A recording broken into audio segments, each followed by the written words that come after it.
Thank you for joining us. President Barrow on Monday visited Suncho Alaji to offer his condolences to family of his Inspector General of Police, Alhaji Mahmoud Job, who passed away last month. As Alusisa reports, the president also visited Kombo Basori for a similar purpose. IGP Mahmoud Job, who was 61, died on Saturday, 14 March this year at Medicare after battling a brief illness. He was laid to rest the following day at his residence in Suncho Alaji. The late IGP Job was born at Palangar and served the Gambia Police Force for 4 decades. He was appointed IGP by the President in July 2018, a position he held until his demise. President Barrow was on vacation at his village of Mankamankunda in the Upper River region at the time of his demise. However, he had sent 2 delegations to the Job family during the funeral period. On return to Banjul last Friday, the President on Monday visited Job's home to pay his personal condolences to the family. He describes Job's demise as a great loss to the country. He remembered Job as a friend, family, confidant, and social worker. He gave assurances of his support to the family of Mahmoud Job. It is a big loss to the nation, and I think it is incumbent on us to come and sympathize with the family. That's why we are here, to come and sympathize with the family, so that we can encourage them. It's a big loss to them, but it's not only the family. It's a loss to the whole Gambian nation. And we sympathize with the whole Gambia, every Gambian, and myself and my family. So this is all I think I have to say. Mahmoud was a very good man. He was very social. He was really connected. He was doing a very good job for this country.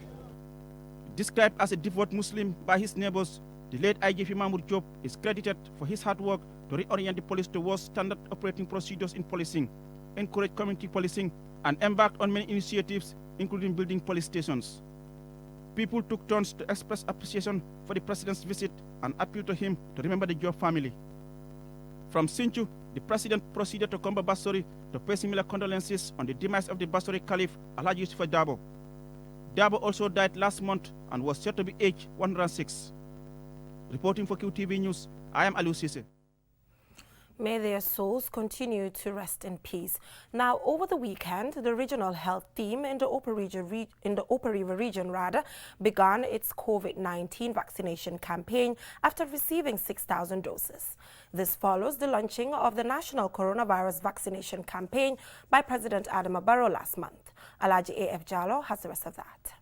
Combating the deadly coronavirus that has ravaged and continued to threaten humanity, a concerted effort is needed to defeat it. In the Ministry of Health's priority groups are health workers, those above 65, people with underlying health condition, the security forces, teachers, hotel workers. At the launch, the Regional Health Director, Lamin Lodge, said 119 tests were recently conducted and 12 people were positive. Currently, there are no active cases and no deaths recorded. He further explained how the vaccination will be conducted. The COVID pandemic has disrupted all aspects of life and livelihood throughout the world. Looking at the youthful nature of the country intends to vaccinate 60% of our population. The COVAX will provide vaccines for 20% of the population, as indicated by the previous speaker. And this allocation will vaccinate persons in the various categories. That is, health workers, those with comorbidities. The comorbidities are those with hypertension, diabetes, obesity, cancer, and the like. The region has received its first supply of 6,000 doses, and 3,000 will be used as the first dose.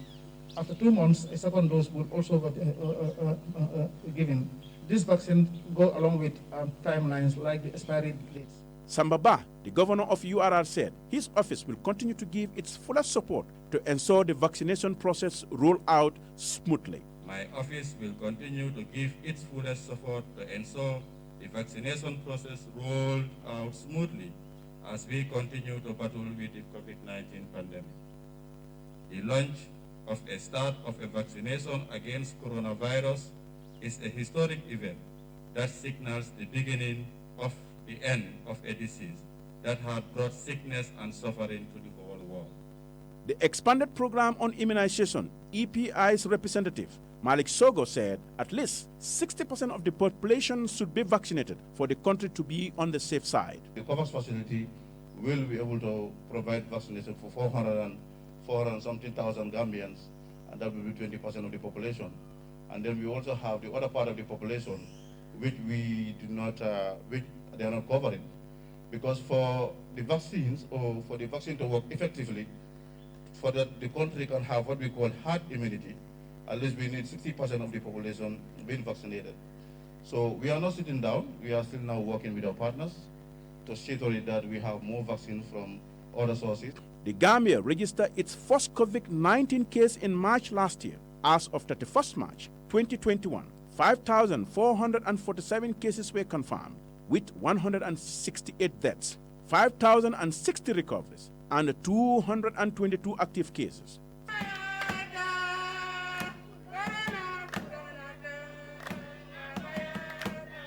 For Qtv News, I am Alaji F. Jallo.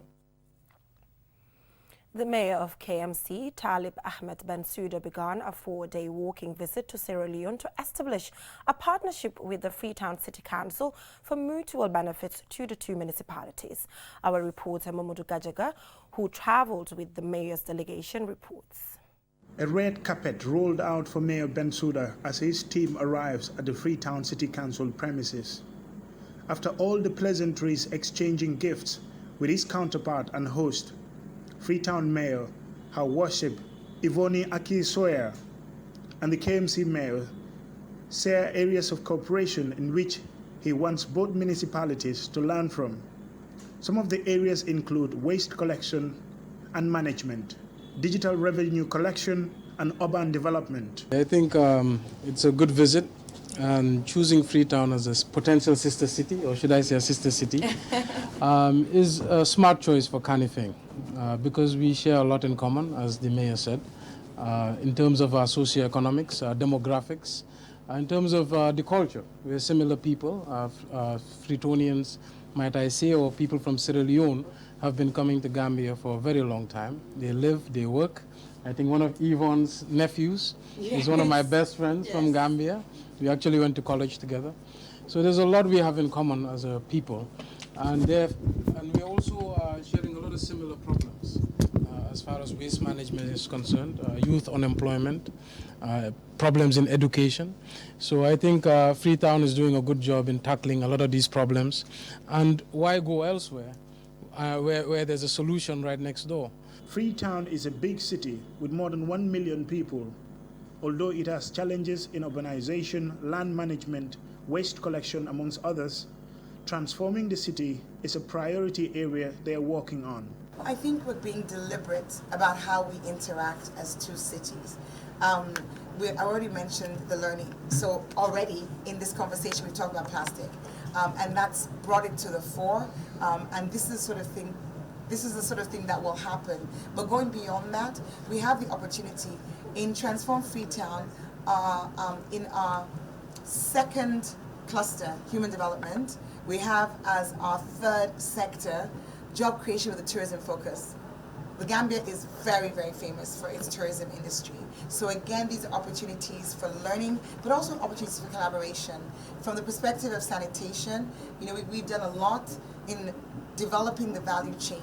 There are similarities between Freetown and Kanifing municipality, as well as there are differences in challenges and how to tackle them. Sheku asked the question or mentioned about the flood mitigation. So those sort of things are addressed in environmental management. But I said before that if you have people coming to a city, that in itself is not a bad thing. A lot of development and growth can happen. Cities are known to be hubs of innovation, of creativity, of business. Think about the big cities of the world. So when we, of course, took office, there was literally no waste collection mechanism in place. It was donkey carts dominating the scene. So a guy, a donkey, a cart just walks around, collects waste, and literally just takes it to the dump site, or sometimes not. Sometimes they just dump it in the riverine areas, in gutters, in abandoned houses. And literally, when we came into office, we had, 46 illegal dump sites around the municipality. Sierra Leone and Gambia share historical ties, including politically, in education, and people. For decades, Forebay College has served as the gateway to Gambians to attain higher education. Many people also left the Gambia for better economic opportunities to work in the mining sector of Sierra Leone. And the Gambia's Aku community has cultural ties to Freetown's Creole community. Reporting from Freetown, Sierra Leone, I'm Mamadou Gajaga for Qtv News. From that story by Mamadou Gajaga in Freetown, we will take a short commercial break. Still to come, we have some more local news stories. Do stay tuned.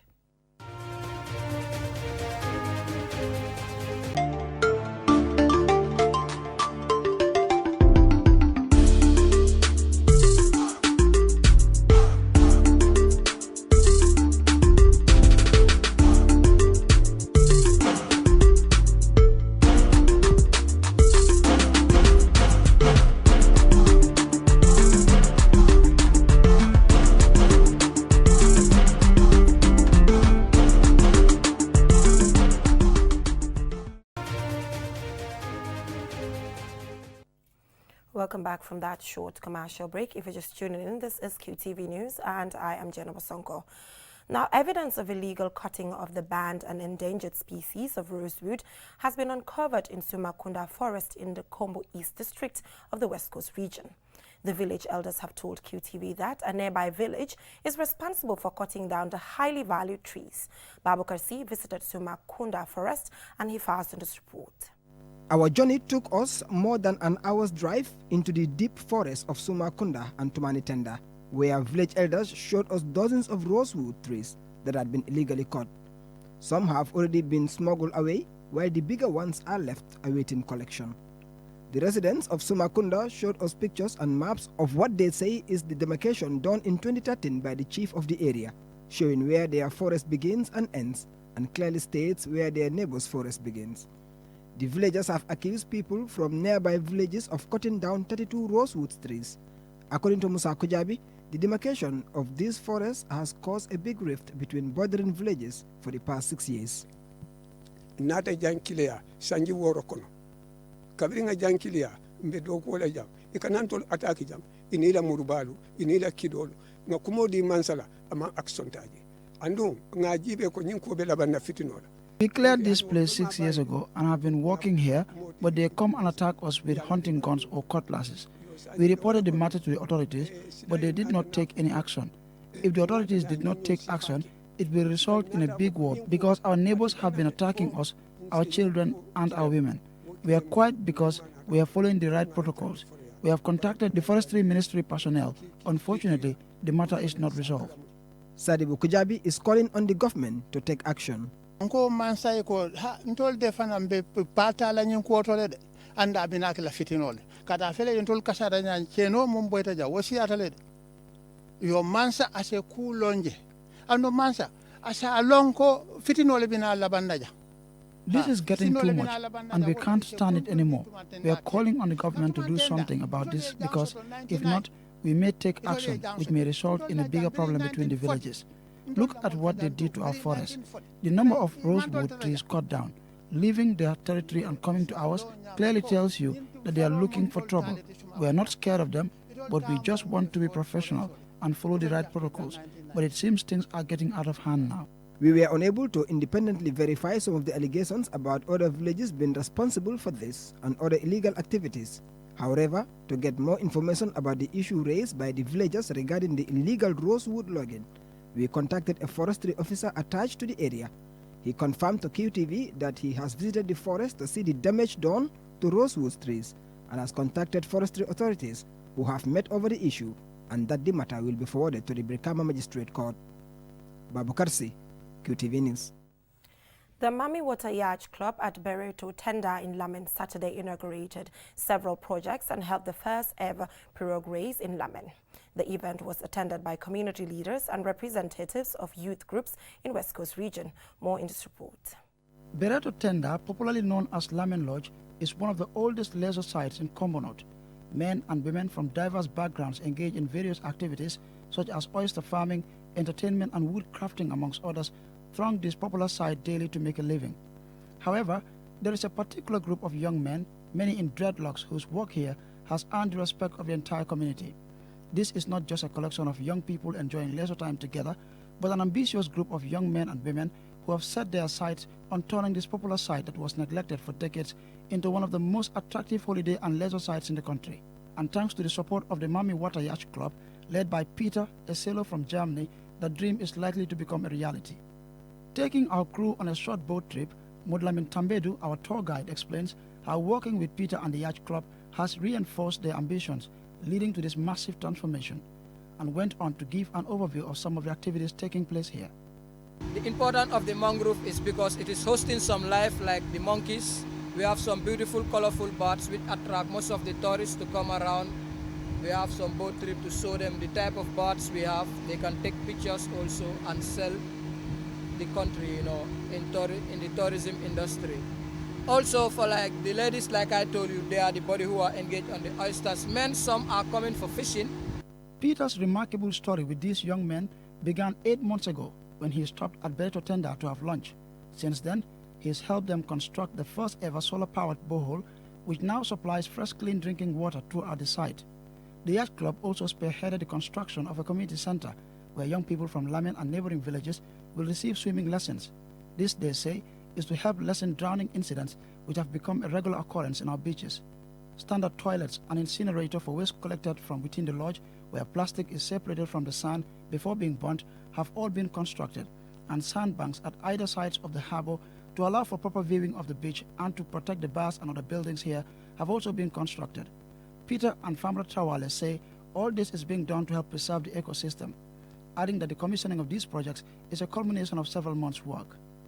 Great community with a great boys sitting here, and they had huge problems because of this Corona time. But they were not lazy. They said, we will use this time to get everything done for the next season when hopefully all the tourists can come back. At some point, we will need help from individuals, organizations, Ministry of Tourism, and even to the government level. These projects are really major. We need a good electricity supply here. Lamin Kamara, Vice Chairperson of Lamin Village Development Committee for the Danjo and Modu Bajo youth leaders, and Kumba Jasi, an oyster farmer, say they will be forever indebted to the Yacht Club for transforming a place they call their second home. One of the main highlights of Saturday's event was the Water Festival, a pirogue race for these visibly excited young men, each of whom owns a boat. The thrilling pirogue race also excited onlookers who cheered on as boat captains paddled for the first prize, which was claimed by Makondeu, followed by Babili Mansa, whose team led the race for the most part, but couldn't maintain their lead as they were overtaken by the speeding Makondeu, whose team exhibited great stamina and concentration throughout the race. As winners, they were awarded a cash prize of $1,000, while Babili Mansa was awarded a cash prize of $750 as runners-up. Bereto Tenda may have been neglected, but with these projects and ongoing activities, it seems certain to realize the dream of the organizers and become one of the most attractive leisure sites in the country. Answanda Sonyasi for Qtv News. Brilliant initiative there. Now, taxi drivers in the Greater Banjul area have expressed dissatisfaction over the recent fuel price increase by the Ministry of Finance. The drivers are complaining that the fares remain the same, and yet fuel costs have gone up. More in this report by Ajibento Drame. The Ministry of Finance, as the regulator of fuel prices in the country, announced that fuel price increases that petrol is $52.03 and diesel is $50.64. In 2016 in the Gambia, fuel prices, especially gasoline, fluctuated substantially. However, in May 2020, retail prices of fuel were reduced.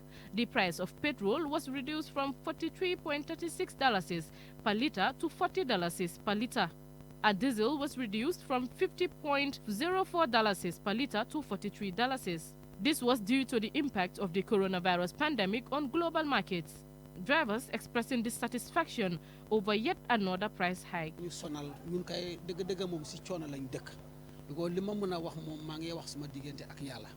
Because ñun tam si réew mi lañu bokka te ñun tam dañu am ay famille ñoo xam ne am nañ ay jabar am nañ ay kër te dañ day génnee dépense yow moto jamur yow sa dole bi may la nga am sa moto. The issue of fuel prices is a problem for us. We are part of the Gambia. We have families and wives to take care of. This taxi is someone's car. At the end of the day, we have to give money to the owner. The fare is $8. If we have to remove the fuel money and give the taxi owner his money, what will remain for us?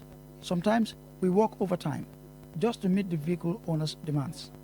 Malankani, another taxi driver, applies the Latrikunda German and Serekunda route.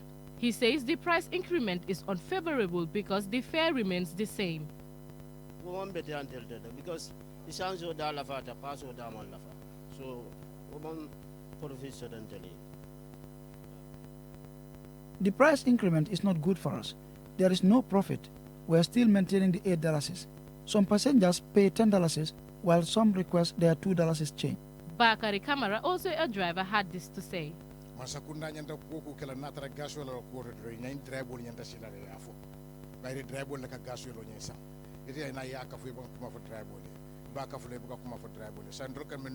We should work with the government on anything regarding the price of fuel. Government should consider the drivers and help us by reducing the price for fuel, as we drivers have families too. The government should consider us. The Ministry of Finance has always maintained that the increase and reduction of pump price of fuel is determined by international markets. Ajibintu Drame, QTV News. From that story by Ajibintu Drame, we will take another short commercial break. Still to come, we have business, international and sports news. Do stay tuned.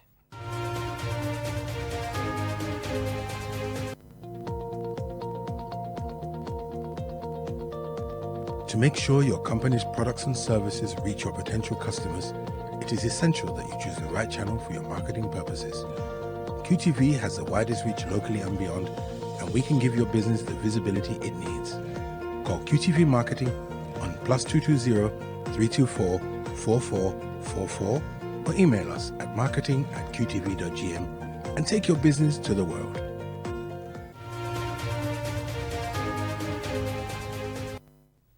Welcome back from that short commercial break. If you're just tuning in, this is QTV News and I am Jennifer Sonko. Now on to some business news.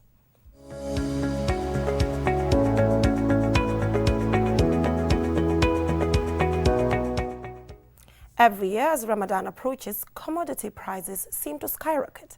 This is what seems to be the concern on everyone's lips in the streets of Basse, prompting our reporters in URR to investigate the situation in the market. Alaji A.F. Jallo reports. During our visit, we spoke to Alaji Mane, a foodstuff trader along the busy streets of Basse. Mane said the situation is so dire at the moment and they are confused because business is not as it was in previous years.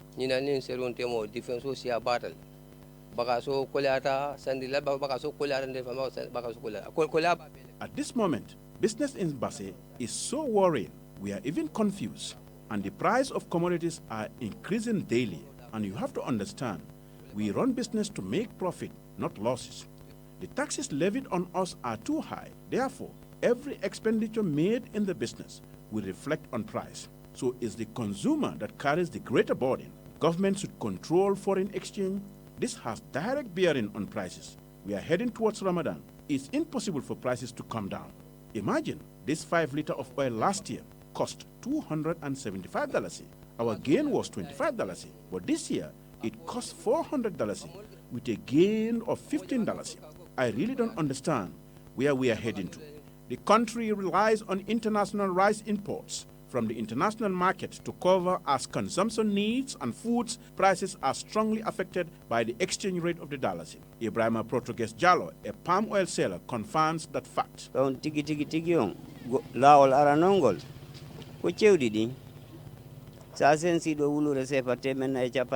This is not a big secret. The problem is caused by the exchange rate of the dollar. There is no control on foreign exchange in the market, so government should act now. At the Basse Garage, a local foreign dealer, Amadou Wuri Jallo, said, since the advent of the COVID-19 pandemic, the movement of people has drastically reduced, which has caused the scarcity on CFA in the market, and therefore the demand went very high, causing the rise in price of the foreign exchange. Kagaras do mostly ko sefa me to exchange. Like euro, most of the time, ara do kono Korea. At the garage here, we deal in other currencies apart from CFA. The demand for CFA is very high, and the currency is so scarce. We mostly depend on customers coming from the borders, but due to the COVID-19 restriction, many of them are not coming now. This is a black market. It's really not easy to establish price here. We are also asking for government's intervention to remedy the situation, because this is the only source of our survival.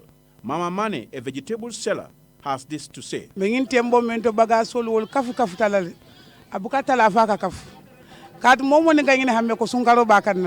At this stage, the price of commodity will continue to rise in the market, knowing well that Ramadan is a month of blessing. Even if traders don't do it for ourselves, at least they should sell at affordable price to earn the blessing of Allah. As small-scale traders, we live from hand to mouth. Government should come to our aid.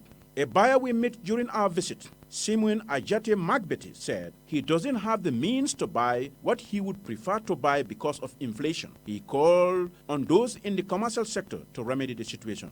I would want you to just see the amount of money left in me. My scale of preference could not meet what really I have in hand. It's miserable. Prices have skyrocketed. It's miserable. I often ask the vendors or the sellers, why has price increased? They have nothing to say. Is it the corona? Do they want to capitalize on the corona pandemic?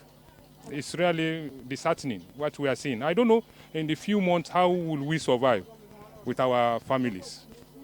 The holy month of Ramadan is fast approaching. Unless the situation is handled and controlled, people will continue to experience the nightmare of price hikes in the market. For Qtv News, I am Alaji F. Jal. Now let's take a look at some international news.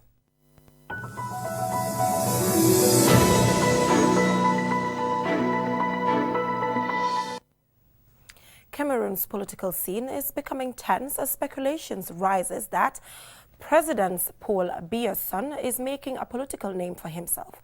Some observers think he is being groomed to take over the job of his 88-year-old father. The debate over next successor of Cameroon's longtime president, Paul Biya, has become a point of political controversy in recent years. The 88-year-old, who has held the top office since 1982, is due to end his latest term in 2025. Reports say until recently, most Cameroonians knew little about the president's eldest son, Frank Biya, who worked as a businessman and entrepreneur. They claim he has kept a relatively low profile. However, there are signs that he may be preparing to take over his father's role as leader, and social media has been flooded with images of Frank Biya as he allegedly gathers support for his own political party. Businessmen, politicians, and government allies have formed what they call the Frankist Citizen Movement for the Peace and Unity of Cameroon, led by Mohamed Rahim Nome, backing Frank Biya to run for presidency in the next general election. Frank Biya's presidential ambition will not come as a total surprise in the context of the region or in Africa, as Togo's current president, Faure Gnassingbé, was immediately put in as the nation's leader in 2005, following the death of his father, Gnassingbé Eyadema, who ruled for 38 years. Some think it is possible that Frank Biya will go through the democratic process. Others believe a free and fair power changeover is simply a pipe dream for the Central African nation. But some believe that Biya taking over from his father will provoke anger among many in Cameroon and could worsen the country's current crisis. Cameroon's constitution stipulates that if the president leaves power before the end of his term, the president of the Senate will ultimately succeed him. And since its independence in 1961, Cameroon has only had two heads of states. Cameroon's first president, Ahmadou Ahidjo, appointed Biya as president of Cameroon in 1982, following the latter's resignation. Also, Biya later consolidated power in a staged attempted coup in 1983 in order to eliminate his rivals. He eventually introduced a multi-party system in the early 1990s, but opposition politicians have long alleged voting irregularities. So, if the son does take over, it will only be the latest in a long line of African leaders to do so or planning to do so. They include Bongo in Gabon, Kabila in DR Congo, and Obiang in Equatorial Guinea. For QTV News, Lolly M. Kamara. Now on to some sports news.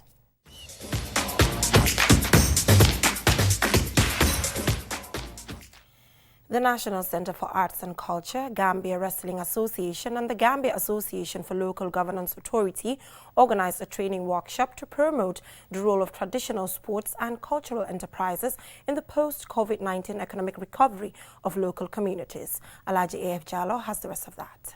A €500,000 project was secured from the EU to help revive traditional sports and promote domestic tourism by providing the required infrastructure in all the administrative regions in the Gambia, and will be delivered jointly by the three organizations. In his opening address, the governor of URR, Sambaba, singled out the QTV wrestling program as a scenario, saying it's the only time his father sits to watch television, reflects on the good old days. He further encouraged stakeholders to invest in traditional sports, stating that is the surest way in boosting domestic tourism. There is a special program at QTV where wrestling used to take place. And that is the only time that my father will tune onto the TV and sit down for 30 minutes and watch what we call wrestling. And anytime somebody is falling down, you will even hear him make a noise to say, wow. That will tell me that my father is enjoying, because these are the days that they knew. If you do not invest or put in or inject money into the wrestling activities, it will be very difficult for that sporting activity to be revived and compete with other sporting, what we call fraternity or 14 agents. Tradition represents a crucial and critical piece of our culture and helps form the structure and foundation of our families and our society. The National Center for Arts and Culture Executive Director Sheikh Omar Jallo said his department is working tirelessly with stakeholders to revive traditional sports to develop the domestic and regional tourism markets. Traditionally, to also use the sports, which is wrestling, because it's our traditional sport, and we have to use it so as for it to become an employable, mechanism. It can employ people so that they can also make their livelihood out of it, and without resorting to back way or going on that.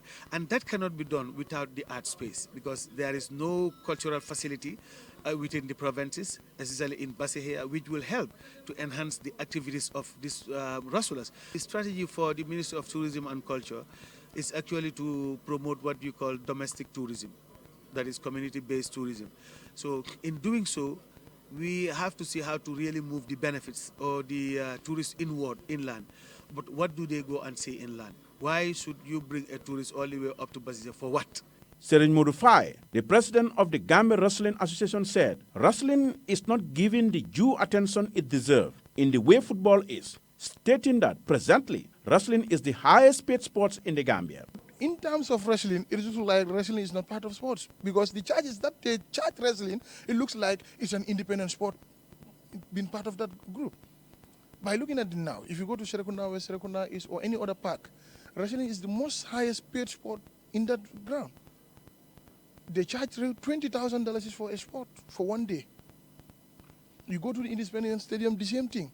So this is the most biggest challenge, because before you start to train people how to do wrestling, they have first, the basic thing is that where to do it. If the tourism sector hopes to attract more tourists to the Gambia, the ultimate aim must be to develop our domestic and regional markets and to make sure our culture is an added part of the tourism experience. The traveling and tourism sector is one of the top revenue earners for the country and also creates employment, as the sector estimates to account for 22% of our GDP. Creating opportunities in rural Gambia is a step in the right direction.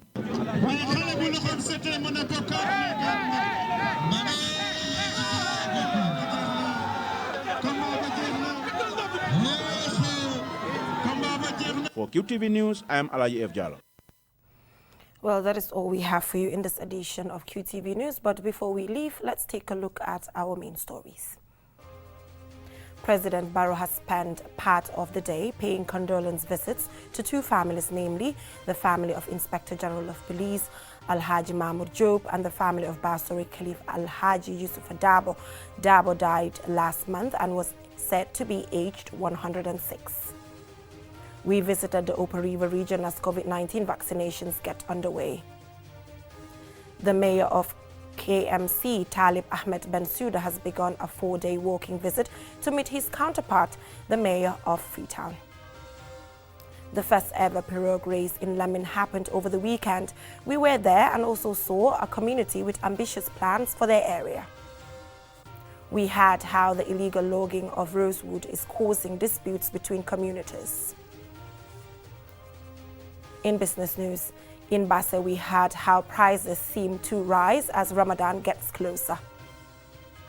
In international news, after almost 39 years in power, is Cameroon's President Paul Biya grooming his son to be his successor.